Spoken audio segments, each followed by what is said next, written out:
पहला सुख निरोगी काया। हमारे पूर्वजों ने, ऋषियों ने और हमारे बुजुर्गों ने हमेशा स्वास्थ्य को ही प्रथम सुख माना है। और आप भी इस बात को इनकार नहीं कर सकते कि सच में दौलत का होना सुखी होना नहीं है। बहुत वेदों का या और प्रकृति का ज्ञान होना भी बहुत बड़ा सुख नहीं है। बहुत बड़ा परिवार होना भी सुख का हेतु नहीं है। सबसे बड़ा अगर कोई हेतु है तो वो केवल और केवल अपने शरीर का स्वस्थ रहना। और क्यों ना हो, जितनी मूल्यवान वस्तु होती है उसको उतना ही ज़्यादा हम महत्व देते हैं और देना भी चाहिए।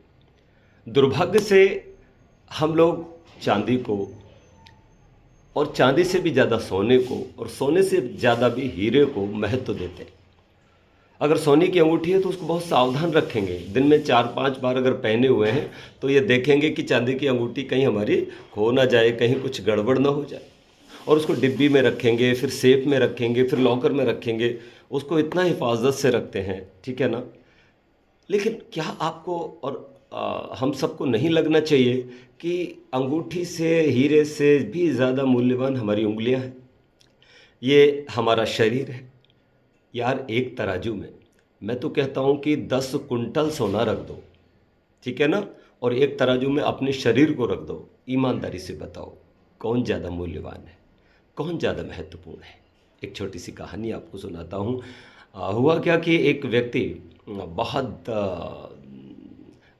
लंबी किसी यात्रा के लिए गया और मार्ग भटक गया और वो गलत दिशा में चलता चला गया कई किलोमीटर। उसके बाद वहाँ रेगिस्तान शुरू होता था।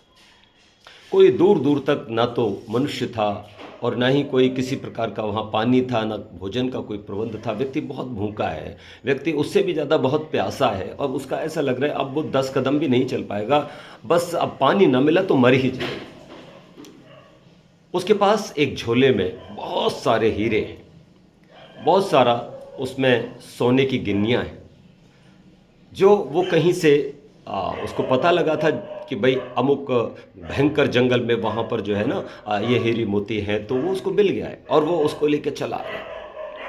लेकिन अब उसके प्राण संकट में हैं। तभी कहीं से कोई एक व्यक्ति प्रकट होता है और वो कहता है मेरे पास पानी है, लेकिन सिर्फ 1 गिलास पानी है मेरे पास, तेरी जान बच सकती है तू चाहे तो। वो कहता है भैया दे दे पानी। वो कहा नहीं नहीं, मैं व्यापारी हूँ, अगर तू मुझे ये अपना झोला दे देगा। बोले झोले में बहुत बड़ी रकम है, इसमें हीरे हैं, मोती हैं, सोना है, तमाम करोड़ों रुपए की संपत्ति है, कैसे दे दूं। तो बोले मत दे, प्राण दे दे। फिर वो चल पड़ा। बोले रुक जा भैया, मुझे तू पानी दे जा, ये सब ले ले तू। और जैसे पानी पिया उसके प्राण आ गए। उसने सोचा कि अब मेरा जीवन आ गया। तो प्राणों से ज़्यादा मूल्यवान सोना चांदी नहीं है, शरीर से ज़्यादा मूल्यवान कुछ नहीं है। इसलिए शरीर को हमें स्वस्थ रखना हमारी प्रायोरिटी होनी चाहिए, प्राथमिकता होना चाहिए। हम कैसे अपने शरीर को स्वस्थ रख सकते हैं, इसके लिए मैं अब आपको कल से रोज़ कुछ नुस्खे दूंगा। आचार्य संजीव रूप, जुड़े रहिएगा मेरे साथ। रूपवाणी आचार्य संजीव रूप लिख करके आप यूट्यूब पर मेरे साथ, मेरे चैनल के साथ जुड़ सकते हैं और प्रतिदिन आप स्वस्थ रहने के नुस्खे प्राप्त कर सकते हैं। नमस्ते।